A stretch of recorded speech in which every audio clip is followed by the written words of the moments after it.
Thank you very much for having me in this very important session. I'm sure that we will all learn so much by listening to real-life experiences from key countries today.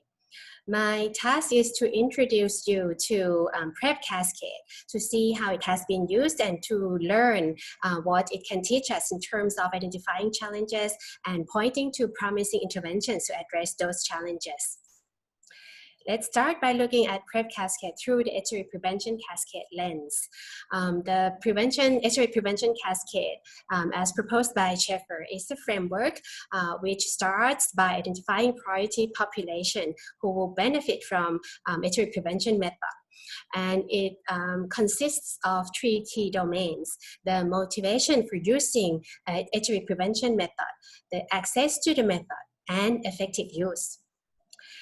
The use of prevention cascade will allow implementers to identify biomedical, behavioral, and structural gaps throughout the cascade, and to plan for interventions to close those gaps, and then to monitor those interventions. There are so many different ways that PrEP programs around the world define the endpoints for the program, collect the data and report them to inform PrEP cascade. In Latin America, the focus is mainly around the effective use domain of PrEP cascade. PrEP Brasil, as shown here, use PrEP engagement, which is a combination of retention and adherence regardless of risk. And the figure here demonstrates PrEP engagement among young MSM and transgender women, the 2 subgroups of particular concern. And we can see here that around 50% of young MSM and transgender women retained in the program and were taking at least 4 PrEP pills per week at week 48. The IMPREP program in Brazil, Mexico, and Peru also focus on the effective use domain, but here they measure the early continuation rate and the medication possession ratio, and were able to identify that more tailored interventions are needed for transgender women and those who age less than 25. In the US, where they have this unique healthcare and insurance system, which can point to large potential gaps across the cascade from PrEP access to PrEP medication pickup.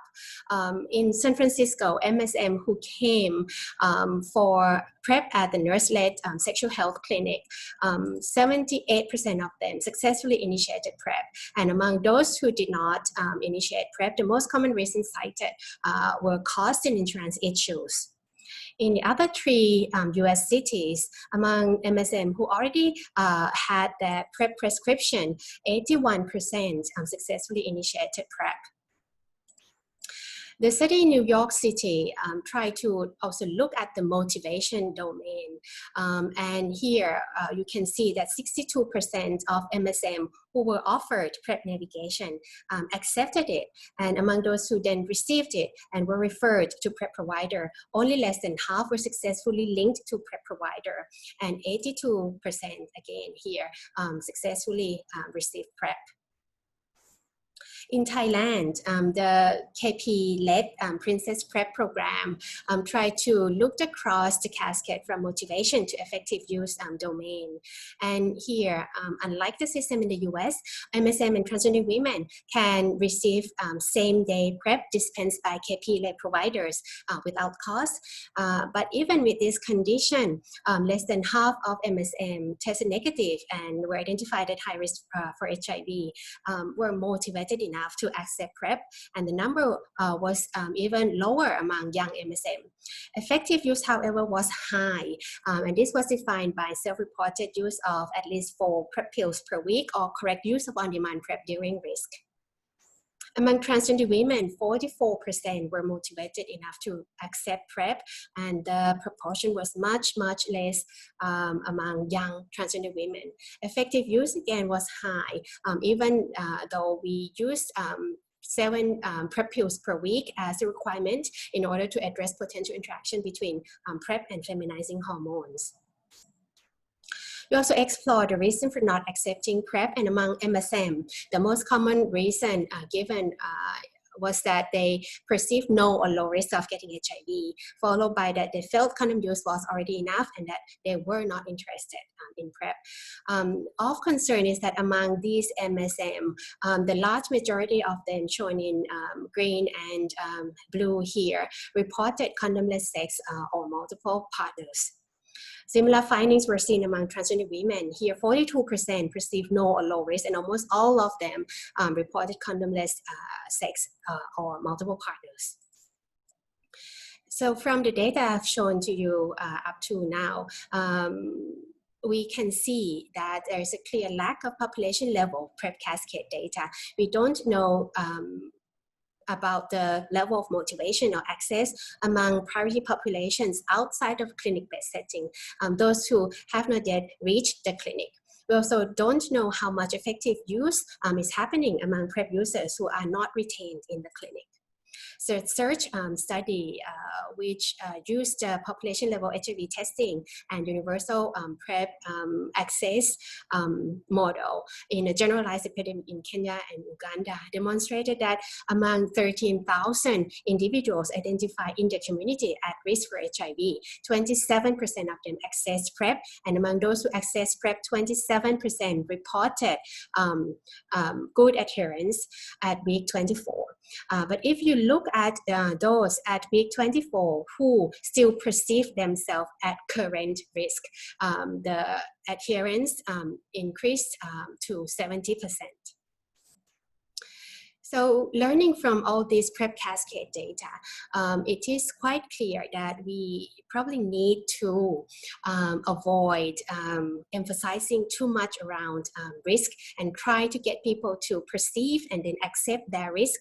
But rather we should use the gain framing message, highlighting PrEP as health promotion intervention, and to avoid branding PrEP only for high-risk individuals. To increase PrEP access, we also need to strengthen and further enhance the client-centered service delivery models, whether that be key population-led or nurse-led or pharmacy-led, or the use of telehealth and express service. For PrEP effective use, we need to really accept that PrEP use is flexible, and instead of trying to get people to follow a strict dosing and schedule visits, we should empower our clients to be able to tailor PrEP use according to risks, and by trying to measure adherence and retention in a very conventional way may not be appropriate anymore. In conclusion, gaps across motivation, access, and effective use domain of PrEP cascade can really help us to identify relevant responses, but we still have more aspects to explore to better use the cascade. We also need much more understanding around PrEP motivation in order to better plan the gain framing campaigns. We also need thinking out of the box in order to scale up innovative client-centered PrEP services.